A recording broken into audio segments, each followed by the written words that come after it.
होता है। चिंता तो सभी को लगी है कि 3 बज गए, फिक्र है घर जाना है, फकीर बनना बड़ा कठिन।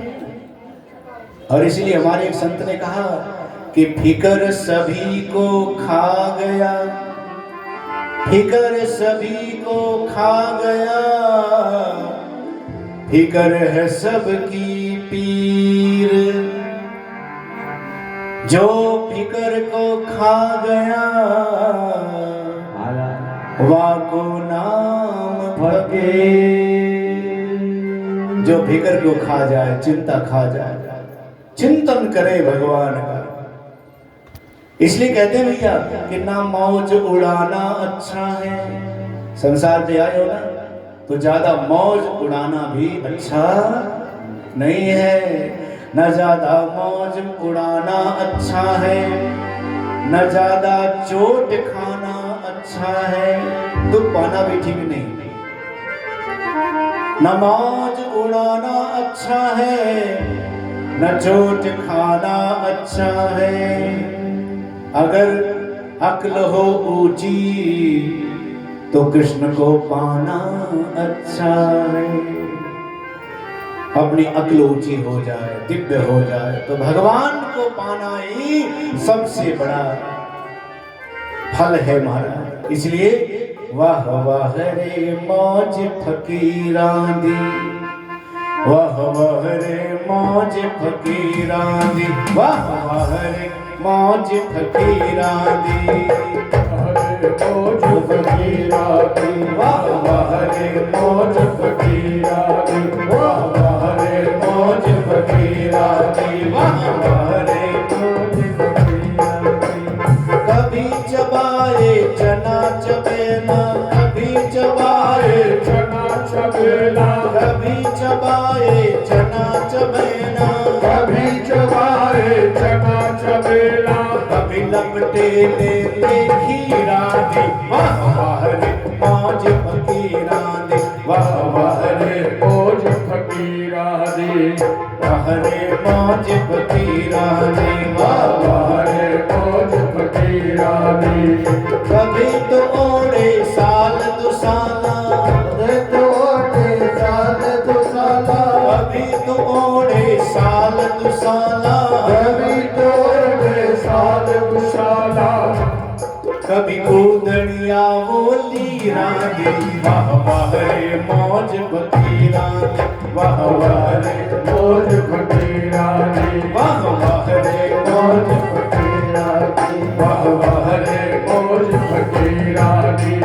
कभी तो सोवे रंग महल में, कभी तो सोवे रंग महल में, कभी तो सोवे रंग महल में, कभी तो सोवे रंग महल में, कभी तो गली अहीरा दी, वाह वाह रे मौज फकीरा दे, वाह वाह रे मौज फकीरा दे, वाह वाह रे मौज फकीरा दे, वाह वाह रे मौज फकीरा दे।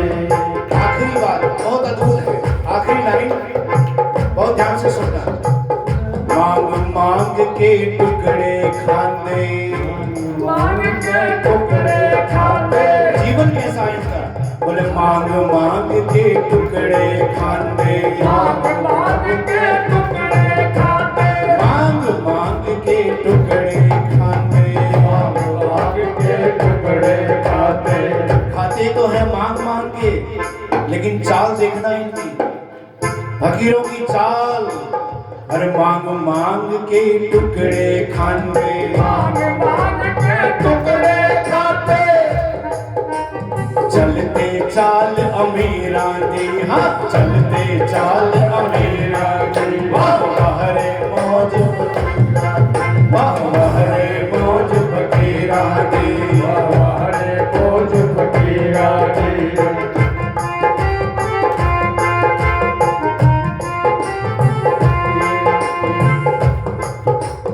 बोले भक्त वत्सल भगवान की जय। भरत जी महाराज के चरित्र का बहुत अद्भुत कथा है।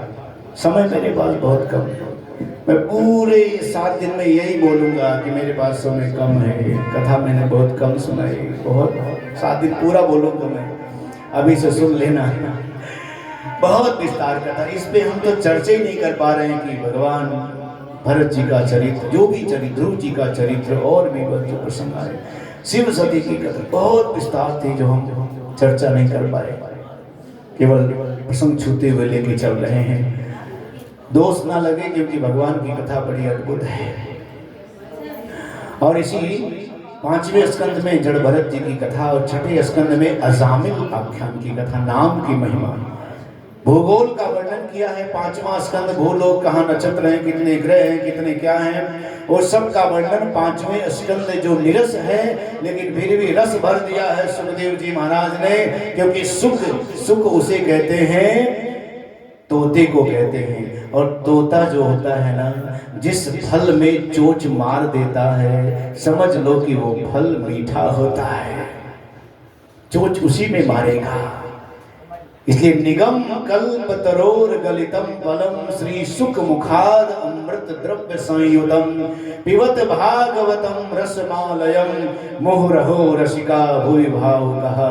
हे भावुक जनों, हे प्रेमी जनों, इस कथा को बार बार सुनते रहना, क्योंकि सुखदेव जी महाराज के मुखार बिंद से गाई हुई भागवत कथा रूपी अमृत है, रस है, रसमालयम पिबत भागवतम रसमालयम, रस का आलय है। इस रस में, इस भागवत में ये ऐसा फल है जिस फल में ना तो गुठली है ना छिलका है। क्या नहीं है? ना तो गुठली ना छिलका, केवल रस ही रस है। फेंकने वाली चीज तो कुछ है ही नहीं, छिलका ना गुठली, फेंकने वाला कुछ नहीं है, सब रस ही रस भरा है। निगम कल्प तरोर गलितम फलम, अर्थात वेद पुराण का सार है। पिबत भागवतम रसमालयम मुहुरहो, बार बार मुहुर मुहुर, बार बार, हे भावुक जनों मुहुरहो रसिका भुवि भावुका। 2 लोगों का नाम लिया, एक रसिक लोगों का, एक भावुक लोगों का। हर कोई कथा में नहीं आ सकता, हर कोई भागवत में नहीं आ सकता। भागवत में वही आएगा जो रसिक होगा, और जो भावुक होगा वही मेरी भागवत की कथा में आएगा। जो प्रेमी होगा वो कथा में आएगा। और इसीलिए महाराज अद्भुत चरित्र है श्रीमद् भागवत का। अजामिल आख्यान की कथा बहुत दिव्य है, नाम की महिमा। और 7वें स्कंद में भक्त प्रहलाद की कथा और नरसिंह भगवान के अवतार की कथा है, ये 7वें स्कंद में, जो बहुत अद्भुत। कल जब प्रारंभ करेंगे सुबह 11 बजे आ जाओ, चाहे सुबह 9 बजे ही आ जाओ आप सभी। 12 बजे आने में मुश्किल हो जाती है। हम तो कहते सुबह उगते ही बस मुंह धो के आ ही जाओ और कथा में बैठ जाओ, शाम तक लगे रहो, फिर देखो कथा पूरी तभी होगी। बोले वृंदावन बिहारी लाल की जय हो। और पहले ही नरसिंह भगवान और भक्त प्रहलाद की कथा सुनाएंगे कल दिन में, विस्तार से सुनेंगे ये कथा, बहुत विस्तार से सुनेंगे। जितना जल्दी बुलाओगे उतना देर से आएंगे। ऐसा है क्या?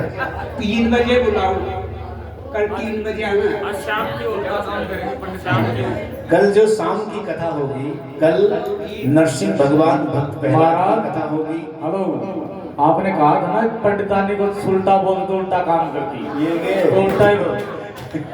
3 बजे को टाइम दो, फिर ये 9 बजे आती है। 2 बजे जब आएंगे।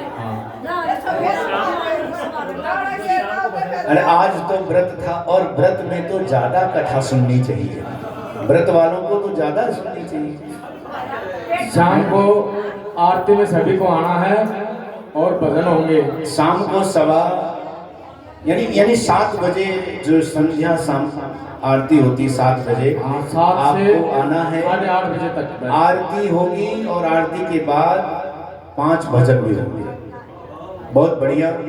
शाम के समय भजन भी चलेगा। और कल जो है 11 बजे कथा शुरू करने का प्रयास करूंगा मैं, सुबह जल्दी उठ के अपना हम तो फ्री होते हैं, बैठे रहते हैं कि कोई आए हम सुनाए, लेकिन अब आपको समय निकालना आपको है। कथा आपको अच्छी लगने ही यही है, शायद मैं तो यही सोचता हूँ, शायद नहीं लग रही होगी अच्छी, यार ये समझ में। भाई हम तो सीधी सीधी हिंदी भाषा बोल रहे हैं, अब उसमें भी समझ में ना आए तो फिर कोई हरियाणवी लेके आओ या मारवाड़ी लेके आओ या कोई अंग्रेजी बोलने वाला आ जाए वो सुनाते।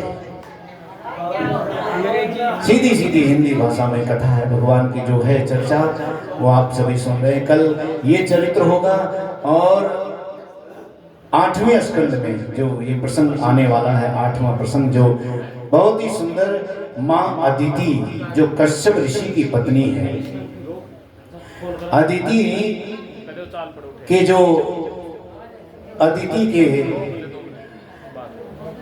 जो 12 आदित्य हैं, 12 पुत्र हैं, सबसे बड़े हैं सूर्य भगवान, धाता विधाता इंद्र, ये 12 पुत्र हैं अदिति के, कश्यप भगवान की जो पत्नी है अदिति के गर्भ से। और सबसे छोटे में है वामन भगवान।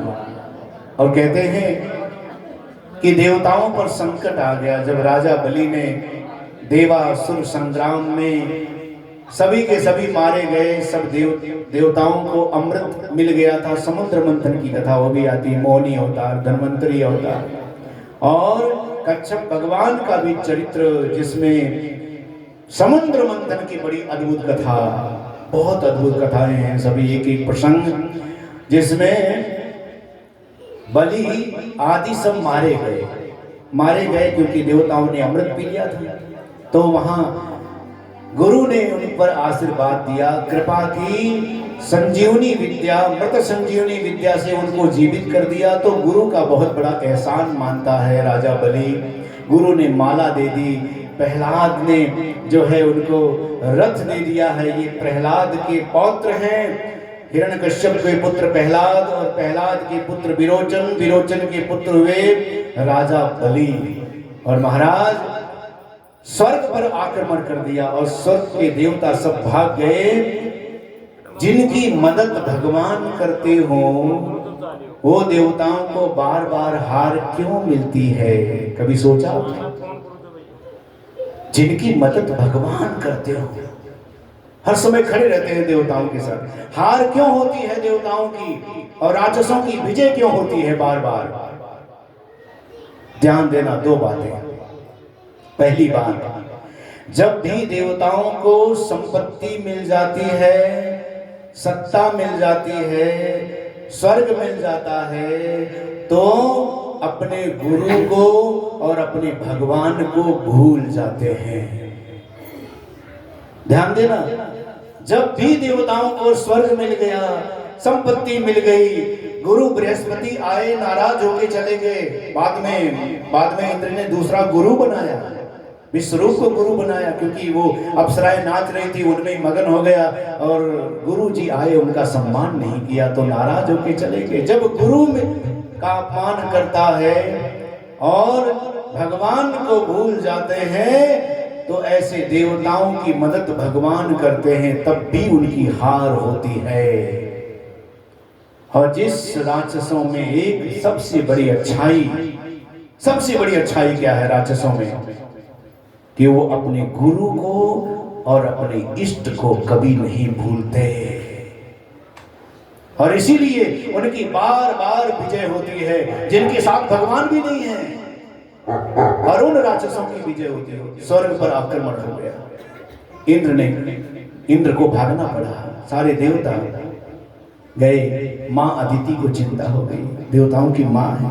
कश्यप ऋषि से जाकर बोली, महाराज मेरे पुत्रों का कुछ उद्धार होना चाहिए। बोली ठीक है, तुमको हम एक व्रत बताते हैं, वो व्रत सुन लो आप लोग भी ध्यान से। भागवत में व्रत है, जिसकी संतान नहीं होती हो, 2 व्रत, जिसके बेटा हो नहीं होता हो, संतान नहीं होती हो, कई साल बीत गए हैं और उसको संतान चाहिए, तो ये व्रत सुन लेना। 2 व्रत है भागवत में। पहला अभी आने वाला है मंगसर का महीना, कार्तिक के बाद, और मंगसर के पूरे 1 महीने तक जो स्त्री नियम से संयम से रहकर व्रत करती है, भगवान विष्णु का पूजन करती है विधिवत, भगवान की कृपा होती है। ये व्रत विधान से लिखा हुआ है भागवत में, उसको संतान की प्राप्ति होती है। दूसरा, जिस व्रत को अदिति ने किया, जिससे वामन भगवान अवतार लेके आए, वो अदिति ने कौन सा व्रत किया था? फागुन के महीने में, फागुन के महीने में अमावस के दूसरे दिन जो पहली तिथि आती है प्रतिपदा, ध्यान देना, प्रतिपदा के दिन से लेकर और 12 तक, कितने दिन? 12 दिन, 12 तक केवल दूध पी करके व्रत करना है। दूध की बनी हुई चीज, मिठाई ले सकते हो, दूध की बनी हुई खीर खा करके पूजा पाठ कर सकते हो, और दूध की बनी हुई, उसको हम पयो व्रत कहते हैं। पयो व्रत यानी दूध पी करके व्रत करना। 12 दिन तक भगवान लड्डू गोपाल भगवान को किसी विद्वान ब्राह्मण के द्वारा अपने घर में प्रतिष्ठा कराए, पूजन कराए, विधिवत ठाकुर जी का अभिषेक आदि कराए, और वो स्त्री नियम संयम से रहकर 12 दिन तक जो दूध पी करके व्रत करती है, 12 दिन तक करे, और 13 के दिन, प्रदोष के दिन फिर विद्वान ब्राह्मण को बुलाए और विधिवत ठाकुर जी का अभिषेक करे, पूजन करे, और खीर का भोग ठाकुर जी को लगाए, और उन ब्राह्मणों को जितना सामर्थ्य हो सके, 1 ब्राह्मण जोड़े के साथ, चाहे 13 ब्राह्मण जोड़े के साथ, जितने भी हो सके, उन ब्राह्मणों को जोड़े के साथ भोजन कराए, खीर का ही भोग लगाकर, और ठाकुर जी को जो खीर का भोग लगा है ना, वो खीर स्वयं खाए जो स्त्री व्रत कर रही है। और ऐसा व्रत करने वाली स्त्री के गर्भ में स्वयं भगवान ही पुत्र बन करके आते हैं, उसको बालक की प्राप्ति होती है। और ये व्रत किया है कश्यप ऋषि के कहने से, अदिति ने किया। तो महाराज भादों के इस फागुन के महीने की पयो व्रत करके, और बहुत ही सुंदर भगवान भादों के महीने में शुक्ल पक्ष की द्वादशी तिथि में, श्रवण नक्षत्र वाली तिथि में, ठीक दिन के 12 बजे भगवान वामन मां अदिति के गर्भ में से जन्म लेते हैं, कुटिया में प्रकट हो जाते हैं। बोलो वामन भगवान की जय हो।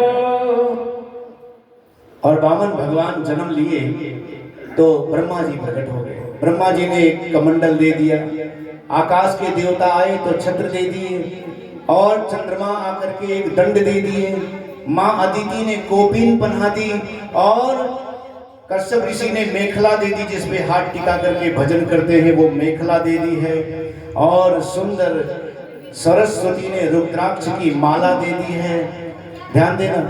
और स्वयं यक्षराज कुबेर ने एक भिक्षा का पात्र दे दिया, बर्तन दे दिया, पात्र जिसमें भिक्षा मांगते हैं। और स्वयं भगवान वामन भगवान बने हुए स्वयं जगत जननी मां सती के पास जाते हैं भिक्षा लेने।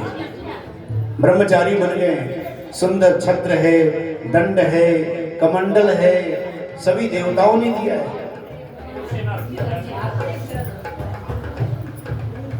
और सुंदर पहने हुए भगवान श्याम सुंदर वामन के रूप में दिव्य स्वरूप वाले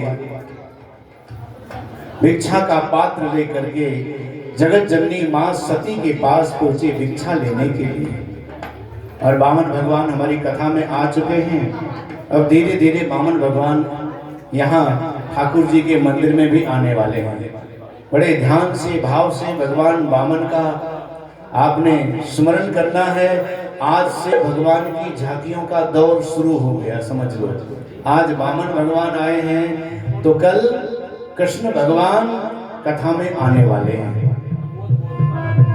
कल शाम के समय 3 बजे तक कृष्ण भगवान का जन्म होगा। तो सभी माताएं कृष्ण भगवान के जन्म के लिए माखन, मिश्री, टोपी, वस्त्र, दक्षिणा, बधाई भी लेके आएंगी। और थोड़ी बहुत बधाई से काम नहीं चलेगा। और जैसा कि सभी जानते हैं महाराज जी, अयोध्या से चल करके वृंदावन का आश्रम है। ये इस गांव ग्राम के भाग्य समझो या भाई आपका पुण्य समझो, पिछले जन्म का आपको कथा सुनाने के लिए इस गांव में पहुंचे। तो सभी से हाथ जोड़ के विनती है कि जैसा हो अपने हाथ से दान पुण्य करें। बोल वृंदावन बिहारी लाल की जय हो। महाराज आपकी बुला ले। हाँ बिल्कुल, हमारे तो आ गए बामन भगवान। ठीक है, बुला दे। कृष्ण बोल के लिया। बोल बामन भगवान की। और बामन भगवान ने अपने हाथ में भिक्षा का पात्र लेकर के पहुंच गए। जगत जननी मां सती ने भिक्षा डाल दिया तो भिक्षा लेकर के आए गुरु के पास, बृहस्पति जी के पास। तो बृहस्पति जी ने कहा, भैया देखो, जो तुम भिक्षा लेके आए हो ना, इतनी भिक्षा में हमको संतुष्टि नहीं है। इतनी भिक्षा से काम नहीं चलेगा। ये 10, 20, 50 रुपए से काम चलने वाला नहीं है। ये भागवत कथा है भैया, यहाँ तो हजारों में बात बनती है। ये भागवत कथा इतनी सुलभ आपको मिल गई है, ये बहुत बड़ी कृपा है भगवान की। तो बृहस्पति जी की बात सुनकर बामन भगवान बोले, फिर क्या चाहिए आपको महाराज, क्या चाहिए? बोले यदि देना चाहते हो तो महाराज आप हमें स्वर्ग की भिक्षा दे दो।